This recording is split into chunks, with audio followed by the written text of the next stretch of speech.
មិនបានគូស៊ីនីបានបូឌីនីនេះគាត់ខ្លាយទៅជាបង្ងានហើយមានស្នាប់ជាយន្តហោះអញ្ចឹងចាំមានដែរអេដមីននឹងមកប្រាប់អ្នកទាំងអស់គ្នាថាមិនបានទៅជាអញ្ចឹងហើយមួយគឺមានខងានមួយគឺគាត់អត់អាចហោះហើរបានទេទោះគាត់ខំប្រឹងព្យាយាមពុកខាត់មិនគាត់នៅតែហត់បានដែរដល់ថ្នាក់គាត់ទៅលេខនោមអ្នកខោទៀតហើយថ្ងៃមួយគឺគាត់បានដើរនៅតាមផ្លូវដើរហ្នឹងគាត់ក៏បានប្រទះឃើញមានចង្កៀងមួយដែលចង្កៀងបុរាណគ្រឿង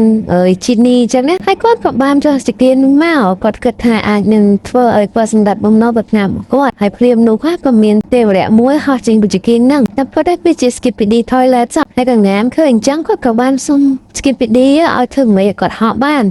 Skipidi ហ្នឹងក៏ជួកងានយើងគាត់ក៏បានធ្វើឲ្យកងាមហ្នឹងខ្លាយទៅជាពងវិញហើយពេលនោះគាត់ពងហ្នឹងក៏បានញាស់ឡើងហើយស្រាប់តែពេលញាស់មកគឺចេញជាកងានដែលមានស្លាបជាយន្តហោះដែលជាគូស៊ីនីបំបូឌីនីนั่นឯង